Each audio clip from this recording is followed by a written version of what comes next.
ನವೆಂಬರ್ನಿಂದ ಇಲ್ಲಿಯವರೆಗೂ ಸಿಎಂ ಕುರ್ಚಿ ಮೇಲೆ ಇದ್ದಂತ ಕಣ್ಣಾಗಿರ್ಬೋದು, ಅದಕ್ಕೆ ಇದ್ದಂತ ಪ್ರಚಾರ ಆಗಿರ್ಬೋದು, ಈ ಸದ್ಯದ ಮಟ್ಟಿಗೆ ತಾತ್ಕಾಲಿಕವಾಗಿ ಅಪೆಕ್ಸ್ ಬ್ಯಾಂಕ್ಗೆ ಶಿಫ್ಟ್ ಆಗಿರುವಂತದ್ದು. ಕಾರಣ ರಾಜಣ್ಣ ವರ್ಸಸ್ ರವಿ ಅನ್ನೋ ಒಂದು ಮಾತು ಈಗ ಎಲ್ರಿಗೂ ಗೊತ್ತಿರುವಂತದ್ದು. ರಾಜಣ್ಣ ಅಂದ್ರೆ ಸಿದ್ದರಾಮಯ್ಯನ ಬಣ, ರವಿ ಅಂದ್ರೆ ಡಿ.ಕೆ. ಶಿವಕುಮಾರ್ ಅವರ ಬಣ. ಇಲ್ಲಿಗೆ ಎರಡು ನಾಯಕರು, ಇಬ್ಬರು ಪವರ್ಫುಲ್ ನಾಯಕರ ನಡುವೆ ಈಗ ಅಪೆಕ್ಸ್ ಬ್ಯಾಂಕ್ ನ ಚುನಾವಣೆಗೆ ಫೈಟ್ ಆರಂಭ ಆಗಿರುವಂತದ್ದು. ಈ ಸದ್ಯದ ಮಟ್ಟಿಗೆ ನಮ್ಮ ತಂಡ ಚಾಮರಾಜಪೇಟೆಯ ಅಪೆಕ್ಸ್ ಬ್ಯಾಂಕ್ ಮುಂದೆ ಇದ್ದೇವೆ.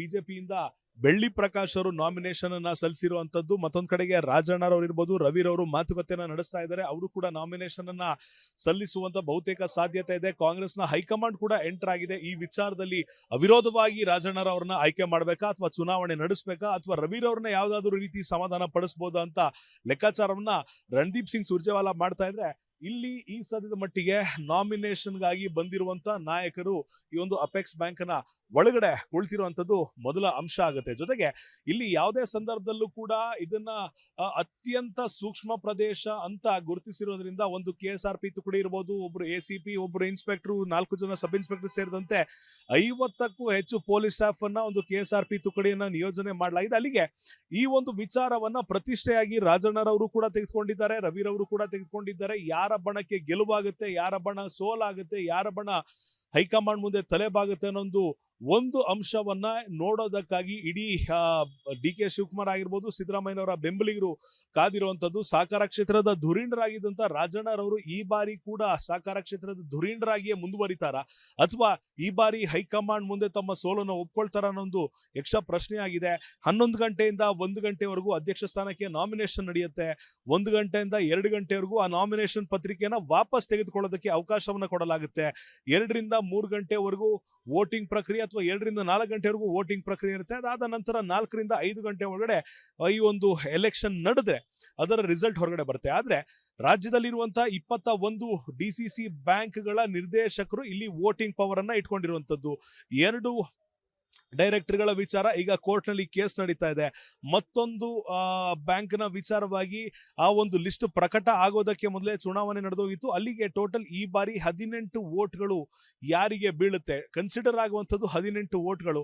ಅದರಲ್ಲಿ ಅತಿ ಹೆಚ್ಚು ಮತವನ್ನ ಪಡೆದಂತ ವ್ಯಕ್ತಿಯನ್ನ ಅಧ್ಯಕ್ಷ ಸ್ಥಾನದಲ್ಲಿ ಕೂರಿಸಲಾಗುತ್ತೆ. ಆದ್ರೆ ಇದು ಕೇವಲ ಗಂಟೆಗಳಲ್ಲಿ ನಡೆಯಬೇಕಾದ ಕೆಲಸ. ಇಡೀ ರಾಜ್ಯದ ಕಣ್ಣು ಈ ಸದ್ಯದ ಮಟ್ಟಿಗೆ ಅಪೆಕ್ಸ್ ಬ್ಯಾಂಕ್ ನ ಮೇಲಿರುವಂತದ್ದು. ಕಾದು ನೋಡಬೇಕು, ಇಲ್ಲಿ ರಾಜಣ್ಣ ಗೆಲುವನ್ನ ಸಾಧಿಸ್ತಾರ, ರವಿರವರು ಗೆಲುವನ್ನ ಸಾಧಿಸ್ತಾರ ಅಥವಾ ಇಬ್ಬರಿಗೂ ಆಶ್ಚರ್ಯಕರವಾಗಿ ಬೆಳ್ಳಿ ಪ್ರಕಾಶ್ ಅವರು ಗೆಲುವನ್ನ ಸಾಧಿಸ್ತಾರ ಅನ್ನೋದು ಸುಮಾರು 5 ಗಂಟೆ ಒಳಗಡೆ ಕಾಲ ನಿರ್ಣಯ ಮಾಡುತ್ತೆ. ಕ್ಯಾಮರಾ ಪರ್ಸನ್ ಮಂಜುನಾಥ್ ಜೊತೆ ಅಭಿಷೇಕ್ BV, ರಿಪಬ್ಲಿಕ್ ಕನ್ನಡ, ಬೆಂಗಳೂರು. ನವೆಂಬರ್ನಿಂದ ಇಲ್ಲಿಯವರೆಗೂ ಸಿಎಂ ಕುರ್ಚಿ ಮೇಲೆ ಇದ್ದಂತ ಕಣ್ಣಾಗಿರ್ಬೋದು, ಅದಕ್ಕೆ ಇದ್ದಂತ ಪ್ರಚಾರ ಆಗಿರ್ಬೋದು, ಈ ಸದ್ಯದ ಮಟ್ಟಿಗೆ ತಾತ್ಕಾಲಿಕವಾಗಿ ಅಪೆಕ್ಸ್ ಬ್ಯಾಂಕ್ಗೆ ಶಿಫ್ಟ್ ಆಗಿರುವಂತದ್ದು. ಕಾರಣ ರಾಜಣ್ಣ ವರ್ಸಸ್ ರವಿ ಅನ್ನೋ ಒಂದು ಮಾತು ಈಗ ಎಲ್ರಿಗೂ ಗೊತ್ತಿರುವಂತದ್ದು. ರಾಜಣ್ಣ ಅಂದ್ರೆ ಸಿದ್ದರಾಮಯ್ಯನ ಬಣ, ರವಿ ಅಂದ್ರೆ ಡಿ.ಕೆ. ಶಿವಕುಮಾರ್ ಅವರ ಬಣ. ಇಲ್ಲಿಗೆ ಎರಡು ನಾಯಕರು, ಇಬ್ಬರು ಪವರ್ಫುಲ್ ನಾಯಕರ ನಡುವೆ ಈಗ ಅಪೆಕ್ಸ್ ಬ್ಯಾಂಕ್ ನ ಚುನಾವಣೆಗೆ ಫೈಟ್ ಆರಂಭ ಆಗಿರುವಂತದ್ದು. ಈ ಸದ್ಯದ ಮಟ್ಟಿಗೆ ನಮ್ಮ ತಂಡ ಚಾಮರಾಜಪೇಟೆಯ ಅಪೆಕ್ಸ್ ಬ್ಯಾಂಕ್ ಮುಂದೆ ಇದ್ದೇವೆ.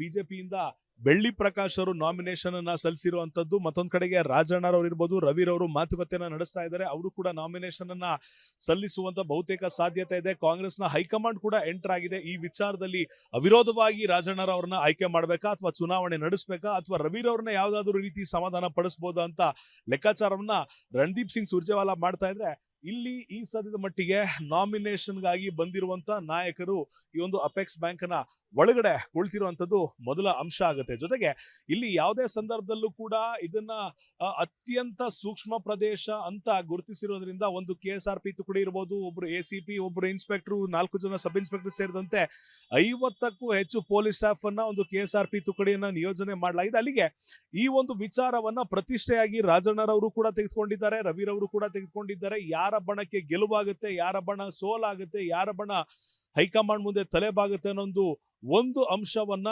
ನೋಡೋದಕ್ಕಾಗಿ ಇಡೀ ಡಿ.ಕೆ. ಶಿವಕುಮಾರ್ ಆಗಿರ್ಬೋದು, ಸಿದ್ದರಾಮಯ್ಯನವರ ಬೆಂಬಲಿಗರು ಕಾದಿರುವಂತದ್ದು. ಸಹಕಾರ ಕ್ಷೇತ್ರದ ಧುರೀಣರಾಗಿದ್ದಂತ ರಾಜಣ್ಣರವರು ಈ ಬಾರಿ ಕೂಡ ಸಹಕಾರ ಕ್ಷೇತ್ರದ ಧುರೀಣರಾಗಿಯೇ ಮುಂದುವರಿತಾರ ಅಥವಾ ಈ ಬಾರಿ ಹೈಕಮಾಂಡ್ ಮುಂದೆ ತಮ್ಮ ಸೋಲನ್ನು ಒಪ್ಕೊಳ್ತಾರ ಅನ್ನೋ ಯಕ್ಷ ಪ್ರಶ್ನೆ ಆಗಿದೆ. 11 ಗಂಟೆಯಿಂದ 1 ಗಂಟೆವರೆಗೂ ಅಧ್ಯಕ್ಷ ಸ್ಥಾನಕ್ಕೆ ನಾಮಿನೇಷನ್ ನಡೆಯುತ್ತೆ. 1 ಗಂಟೆಯಿಂದ 2 ಗಂಟೆವರೆಗೂ ಆ ನಾಮಿನೇಷನ್ ಪತ್ರಿಕೆಯನ್ನ ವಾಪಸ್ ತೆಗೆದುಕೊಳ್ಳೋದಕ್ಕೆ ಅವಕಾಶವನ್ನ ಕೊಡಲಾಗುತ್ತೆ. 2 ರಿಂದ 3 ಗಂಟೆವರೆಗೂ ವೋಟಿಂಗ್ ಪ್ರಕ್ರಿಯೆ ಅಥವಾ 2ರಿಂದ 4 ಗಂಟೆವರೆಗೂ ವೋಟಿಂಗ್ ಪ್ರಕ್ರಿಯೆ ಇರುತ್ತೆ. ಅದಾದ ನಂತರ 4ರಿಂದ 5 ಗಂಟೆ ಒಳಗಡೆ ಈ ಒಂದು ಎಲೆಕ್ಷನ್ ನಡೆದ್ರೆ ಅದರ ರಿಸಲ್ಟ್ ಹೊರಗಡೆ ಬರುತ್ತೆ. ಆದ್ರೆ ರಾಜ್ಯದಲ್ಲಿರುವಂತಹ 21 ಡಿಸಿಸಿ ಬ್ಯಾಂಕ್ಗಳ ನಿರ್ದೇಶಕರು ಇಲ್ಲಿ ವೋಟಿಂಗ್ ಪವರ್ ಅನ್ನ ಇಟ್ಕೊಂಡಿರುವಂತದ್ದು. 2 ಡೈರೆಕ್ಟರ್ಗಳ ವಿಚಾರ ಈಗ ಕೋರ್ಟ್ ನಲ್ಲಿ ಕೇಸ್ ನಡೀತಾ ಇದೆ. ಮತ್ತೊಂದು ಬ್ಯಾಂಕ್ ನ ವಿಚಾರವಾಗಿ ಆ ಒಂದು ಲಿಸ್ಟ್ ಪ್ರಕಟ ಆಗೋದಕ್ಕೆ ಮೊದಲೇ ಚುನಾವಣೆ ನಡೆದೋಗಿತ್ತು. ಅಲ್ಲಿಗೆ ಟೋಟಲ್ ಈ ಬಾರಿ 18 ವೋಟ್ಗಳು ಯಾರಿಗೆ ಬೀಳುತ್ತೆ, ಕನ್ಸಿಡರ್ ಆಗುವಂತದ್ದು 18 ವೋಟ್ಗಳು. ಅದರಲ್ಲಿ ಅತಿ ಹೆಚ್ಚು ಮತವನ್ನ ಪಡೆದಂತ ವ್ಯಕ್ತಿಯನ್ನ ಅಧ್ಯಕ್ಷ ಸ್ಥಾನದಲ್ಲಿ ಕೂರಿಸಲಾಗುತ್ತೆ. ಆದ್ರೆ ಇದು ಕೇವಲ ಗಂಟೆಗಳಲ್ಲಿ ನಡೆಯಬೇಕಾದ ಕೆಲಸ.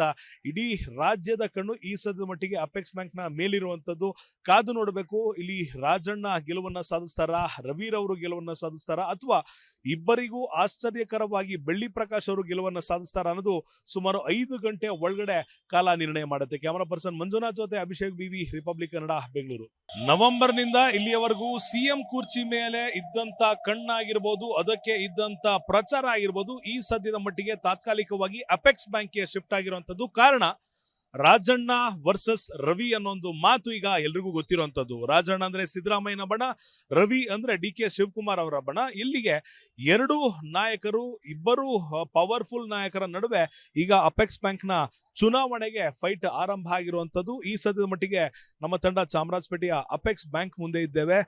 ಬಿಜೆಪಿಯಿಂದ ಬೆಳ್ಳಿ ಪ್ರಕಾಶ್ ಅವರು ನಾಮಿನೇಷನ್ ಅನ್ನ ಸಲ್ಲಿಸಿರುವಂತದ್ದು. ಮತ್ತೊಂದ್ ಕಡೆಗೆ ರಾಜಣ್ಣರವರು ಇರ್ಬೋದು, ರವಿರವರು ಮಾತುಕತೆಯನ್ನ ನಡೆಸ್ತಾ ಇದ್ದಾರೆ. ಅವರು ಕೂಡ ನಾಮಿನೇಷನ್ ಅನ್ನ ಸಲ್ಲಿಸುವಂತ ಬಹುತೇಕ ಸಾಧ್ಯತೆ ಇದೆ. ಕಾಂಗ್ರೆಸ್ನ ಹೈಕಮಾಂಡ್ ಕೂಡ ಎಂಟರ್ ಆಗಿದೆ. ಈ ವಿಚಾರದಲ್ಲಿ ಅವಿರೋಧವಾಗಿ ರಾಜಣ್ಣರವ್ರನ್ನ ಆಯ್ಕೆ ಮಾಡ್ಬೇಕಾ ಅಥವಾ ಚುನಾವಣೆ ನಡೆಸಬೇಕಾ ಅಥವಾ ರವಿರವ್ರನ್ನ ಯಾವ್ದಾದ್ರು ರೀತಿ ಸಮಾಧಾನ ಪಡಿಸಬಹುದಾ ಅಂತ ಲೆಕ್ಕಾಚಾರವನ್ನ ರಣದೀಪ್ ಸಿಂಗ್ ಸುರ್ಜೇವಾಲಾ ಮಾಡ್ತಾ ಇದ್ರೆ, ಇಲ್ಲಿ ಈ ಸದ್ಯದ ಮಟ್ಟಿಗೆ ನಾಮಿನೇಷನ್ಗಾಗಿ ಬಂದಿರುವಂತ ನಾಯಕರು ಈ ಒಂದು ಅಪೆಕ್ಸ್ ಬ್ಯಾಂಕ್ ನ ಒಳಗಡೆ ಕುಳಿತಿರುವಂತದ್ದು ಮೊದಲ ಅಂಶ ಆಗುತ್ತೆ. ಜೊತೆಗೆ ಇಲ್ಲಿ ಯಾವುದೇ ಸಂದರ್ಭದಲ್ಲೂ ಕೂಡ ಇದನ್ನ ಅತ್ಯಂತ ಸೂಕ್ಷ್ಮ ಪ್ರದೇಶ ಅಂತ ಗುರುತಿಸಿರೋದ್ರಿಂದ ಒಂದು KSRP ತುಕಡಿ ಇರಬಹುದು, ಒಬ್ರು ACP, ಒಬ್ರು ಇನ್ಸ್ಪೆಕ್ಟರ್, 4 ಜನ ಸಬ್ ಇನ್ಸ್ಪೆಕ್ಟರ್ ಸೇರಿದಂತೆ 50ಕ್ಕೂ ಹೆಚ್ಚು ಪೊಲೀಸ್ ಸ್ಟಾಫ್ ಅನ್ನ ಒಂದು KSRP ತುಕಡಿಯನ್ನ ನಿಯೋಜನೆ ಮಾಡಲಾಗಿದೆ. ಅಲ್ಲಿಗೆ ಈ ಒಂದು ವಿಚಾರವನ್ನ ಪ್ರತಿಷ್ಠೆಯಾಗಿ ರಾಜಣ್ಣರವರು ಕೂಡ ತೆಗೆದುಕೊಂಡಿದ್ದಾರೆ, ರವಿರವರು ಕೂಡ ತೆಗೆದುಕೊಂಡಿದ್ದಾರೆ. ಯಾರ ಬಣಕ್ಕೆ ಗೆಲುವಾಗುತ್ತೆ, ಯಾರ ಬಣ ಸೋಲಾಗುತ್ತೆ, ಯಾರ ಬಣ ಹೈಕಮಾಂಡ್ ಮುಂದೆ ತಲೆಬಾಗುತ್ತೆ ಅನ್ನೋ ಒಂದು ಅಂಶವನ್ನ ನೋಡೋದಕ್ಕಾಗಿ ಇಡೀ ಡಿ.ಕೆ. ಶಿವಕುಮಾರ್ ಆಗಿರ್ಬೋದು, ಸಿದ್ದರಾಮಯ್ಯನವರ ಬೆಂಬಲಿಗರು ಕಾದಿರುವಂತದ್ದು. ಸಹಕಾರ ಕ್ಷೇತ್ರದ ಧುರೀಣರಾಗಿದ್ದಂತ ರಾಜಣ್ಣರವರು ಈ ಬಾರಿ ಕೂಡ ಸಹಕಾರ ಕ್ಷೇತ್ರದ ಧುರೀಣರಾಗಿಯೇ ಮುಂದುವರಿತಾರ ಅಥವಾ ಈ ಬಾರಿ ಹೈಕಮಾಂಡ್ ಮುಂದೆ ತಮ್ಮ ಸೋಲನ್ನು ಒಪ್ಕೊಳ್ತಾರ ಅನ್ನೊಂದು ಯಕ್ಷ ಪ್ರಶ್ನೆ ಆಗಿದೆ. 11 ಗಂಟೆಯಿಂದ 1 ಗಂಟೆವರೆಗೂ ಅಧ್ಯಕ್ಷ ಸ್ಥಾನಕ್ಕೆ ನಾಮಿನೇಷನ್ ನಡೆಯುತ್ತೆ. 1 ಗಂಟೆಯಿಂದ 2 ಗಂಟೆವರೆಗೂ ಆ ನಾಮಿನೇಷನ್ ಪತ್ರಿಕೆಯನ್ನ ವಾಪಸ್ ತೆಗೆದುಕೊಳ್ಳೋದಕ್ಕೆ ಅವಕಾಶವನ್ನ ಕೊಡಲಾಗುತ್ತೆ.